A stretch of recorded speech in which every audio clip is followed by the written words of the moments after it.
जय हिंद प्यारे साथियों, मैं सुशील एक बार फिर से आप सभी का अपने यूट्यूब प्लेटफॉर्म टीचिंग विद सुशील में आपका स्वागत करता हूं। आई होप आप लोग स्वस्थ होंगे, मस्त होंगे, अच्छे होंगे और अपनी पढ़ाई को बेहतर तरीके से आगे बढ़ा रहे होंगे।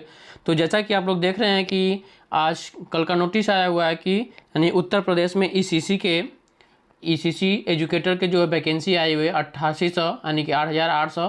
ठीक है, तो उसका हम लोग आज नोटिस पढ़ लेते हैं थोड़ा। और इसमें आपको बिना परीक्षा यानी कि मेरिट बेस पे होगा। आप सभी लोग जानते हैं ये आंगनवाड़ी यानी बाल वाटिका का होगा। तो इसके बारे में थोड़ा जान लेते हैं और योग्यता क्या होगा और कौन कौन फिल कर सकता है फॉर्म को और कब से होगा, इसके बारे में थोड़ा सा हम लोग देखते हैं। देखिए कह रहे हैं कि यहाँ से प्रेषक यानी कि आनंद कुमार सिंह, उप सचिव उत्तर प्रदेश शासन, सेवा में महानिदेशक स्कूल शिक्षा उत्तर प्रदेश लखनऊ।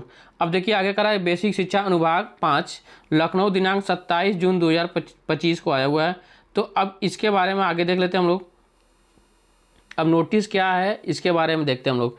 करा कि विषय जो है वार्षिक योजना एवं बजट 2025-26 में प्राप्त अनुमोदन के क्रम में स्वीकृत 8800 परिषदीय प्राथमिक एवं कंपोजिट विद्यालय में वाटिका कक्षा के हेतु ईसीसी एजुकेटर की सेवाएं प्राप्त किए जाने के संबंध में, यानी कि जो ये कंपोजिट और प्राथमिक विद्यालय हैं उनमें ये होगा 8800 परिषदीय विद्यालयों में ये होगा। तो कह रहा है कि उपयुक्त विषय में अपने पत्र ईसीसी एजुकेटर दिनांक 9/6/2025 का ये सब नोटिस है भाई। तो इसको कोई बात नहीं, इसको पढ़ने की जरूरत नहीं है। आ जाते हैं आगे। आगे देखते हैं। हाँ, यहाँ से देखिए कह रहा है कि उल्लेखनीय है कि वर्ष 25-26 में प्रोजेक्ट अप्रूवल बोर्ड शिक्षा मंत्रालय भारत सरकार द्वारा अनुमोदित 8800 परिषदीय प्राथमिक एवं कंपोजिट विद्यालयों में बाल वाटिका कक्षा हेतु मानव संसाधन यानी ईसीसी एजुकेटर की सेवाएं उपलब्ध कराने जाने के लिए 11,360.448 लाख की स्वीकृति प्रदान की गई है। अब 8800 विद्यालय में संचालित आंगनवाड़ी केंद्र, बाल वाटिका एवं मानव संसाधन की उपलब्धियां सुनिश्चित की जानी है। उक्त मानव संसाधन एससीसी एजुकेटर के रूप में संबंधित विद्यालयों में आंगनबाड़ी केंद्र को विद्यालय की बाल वाटिका कक्षा के रूप में विकसित करने एवं आंगनबाड़ी केंद्रों में नामांकित 3 से 6 वर्ग के बच्चों को पूर्व प्राथमिक शिक्षा प्रदान करेंगे। यानी कि जो ईसीसी एजुकेटर होंगे वो 3 से 6 साल के जो बच्चे होंगे उनको कक्षा 1 में और 2 में जाने के लिए उन्हें तैयार करेंगे और उनको सिखाएंगे। चलिए आ जाते हैं आगे, देखते हैं और क्या दिया हुआ है इसका नोटिस। और राज्य स्तर पर पूर्व प्राथमिक कक्षाओं में शिक्षण क्रिया मानव संसाधन द्वारा संबंधित, ये कोई नहीं। आ जाते हैं आगे। कह रहा है कि समिति मुख्य, देखिए अब पद का नाम क्या है। अब 75 जिलों में होगा। ये जो प्रदेश के समस्त 75 जिलों में 8800 विद्यालयों के परिसर में अवस्थित आंगनबाड़ी बाल वाटिका केंद्र एजुकेटर संविदा आउटसोर्सिंग के माध्यम से किया जाएगा। और इसका मानदेय जो होगा भाई आप लोग देख लीजिएगा 10,313 रुपया प्रति माह के आधार पर अधिकतम 11 माह हेतु रखा जाएगा। ये जो होगा आउटसोर्सिंग होगा 11 महीने की रखा जाएगा और इसकी जो सैलरी होगी 10,313 रुपया प्रति माह दी जाएगी। अब देखिए कह रहा है पद का नाम ईसीसी यानी कि early childhood care and educator. और पदों की संख्या कितनी है 8800 है। नियुक्ति स्थान यानी कि 75 जनपद अवस्थित को लोकेटेड आंगनवाड़ी केंद्र मुक्त 8800 विद्यालय। तो ये होगा आपका नियुक्ति स्थान। नियुक्ति का प्रकार संविदा यानी आउटसोर्सिंग संविदा के आधार पर होगा। संविदा की अवधि जो होगी 11 महीने की आपकी होगी पूरी। और जो इसका मानदेय होगा 10,313 रुपया प्रति माह। और आपको पीएफ प्लस इसी जो इंश्योरेंस का होता है ये भी आपके साथ रहेगा। अब इनकी शैक्षिक योग्यता देखते हैं। शैक्षिक योग्यता क्या है। कह रहा है कि शैक्षिक योग्यता जो है कह रहा है कि विधि द्वारा स्थापित एवं यूजीसी से मान्यता प्राप्त विश्वविद्यालय से स्नातक की परीक्षा गृह विज्ञान मुख्य विषय के साथ न्यूनतम 50 अंकों के साथ उत्तीर्ण की हो।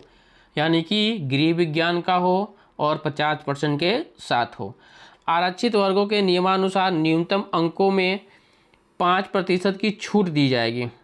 अथवा इसके अलावा और क्या क्या होना चाहिए, या तो ये हो या तो फिर नर्सरी अध्यापक शिक्षा एनटीई, जो एनटीई की कोर्स होती है, या सीटी नर्सरी या डीपीएसई का कम से कम 2 वर्ष की अवधि का डिप्लोमा अथवा समकक्ष योग्यता जो राष्ट्रीय अध्यापक शिक्षा परिषद से मान्य हो।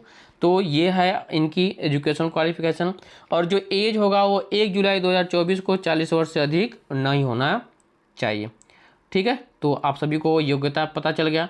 ना आपको बीएड चाहिए, ना डीएलएड चाहिए, ना बीएलएड चाहिए, ना बीपीएड चाहिए, कुछ नहीं, उनको इसमें नहीं रखा जाएगा। ये केवल जो एनटीटी या सीटी या डीपीएससी या तो फिर गृह विज्ञान से स्नातक किए हो 50% के साथ, तो उनके लिए ये है। चलिए आ जाते हैं आगे। अब उनका कार्य क्या होगा ये भी देख लीजिए। ईसीसी एजुकेटर का कार्य दायित्व तो क्या है, उनका कार्य क्या है, वायु वर्ग यानी 3 वर्ष से 6 वर्ष के बच्चों को औपचारिक शिक्षा हेतु तैयार करना, यानी जो 3 से 6 साल के बच्चे होंगे उनको तैयार करना है। उसके बाद 3 से 6 वर्ष के बच्चे के भौतिक, मानसिक, सामाजिक, संवेदनात्मक विकास हेतु वातावरण सृजन एवं आंगनबाड़ी कार्यर्थी को उक्त की संप्राप्ति में सहयोग प्रदान करना, यानी जो आंगनबाड़ी की कार्यकर्त्री हैं उनको भी आपको सहयोग करना होगा। कह रहा है कि आयु वर्ग 5 से 6 वर्ष के बच्चों पर विशेष ध्यान देते हुए निपुण भारत मिशन के अंतर्गत निर्धारित अधिगम स्तर की संप्राप्ति सुनिश्चित करना होगा आपको।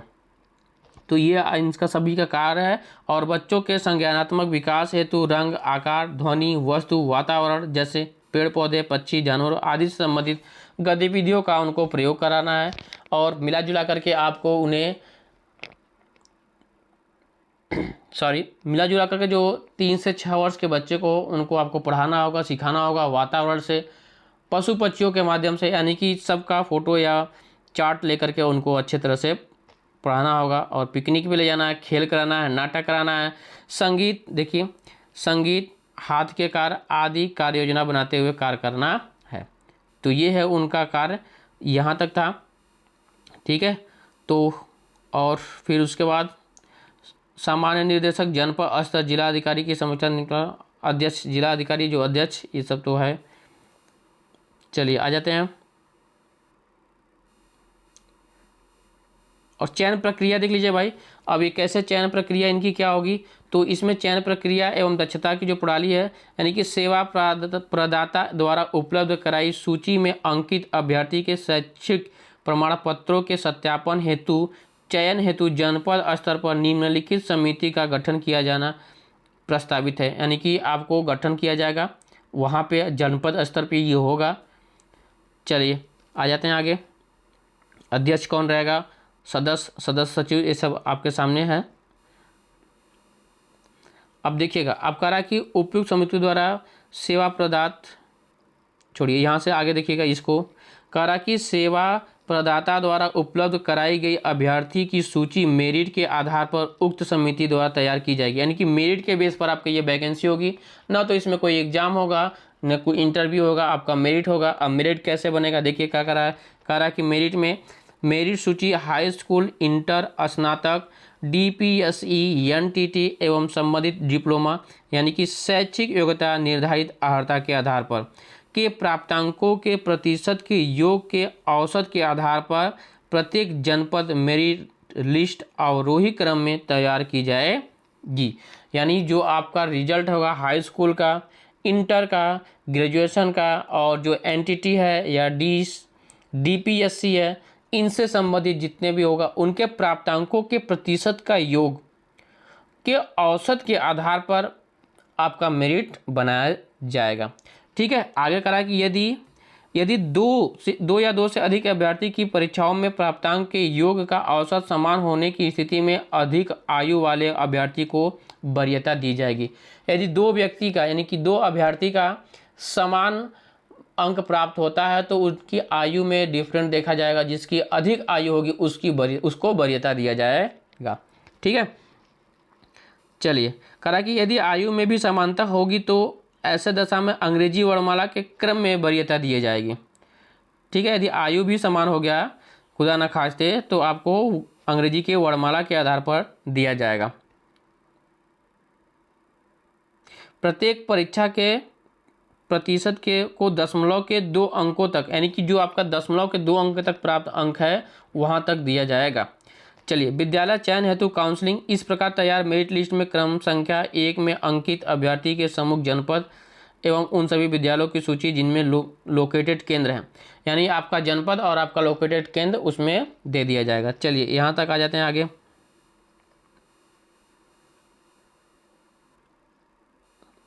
तो ये पूरा सूचना था, ये आप सभी का ये सूचना था, और आप जो भी इसके लिए अवेलेबल हैं आप ध्यान रखते रहिए, और इसकी वैकेंसी जैसी आई आप तुरंत इसको भर करके आप उसमें सुनिश्चित अपना एग्जिट कर लीजिए। तो अभी जहाँ पे कोई वैकेंसी नहीं आ रही है तो फिर इसको भी कर ले सकते हैं। आपकी जो जैसे इसमें इतना बेरोजगारी है तो आप इसको फॉर्म भरेंगे, हो जाएगा तो 10,313 रुपये आपको मंथली मिलेगा।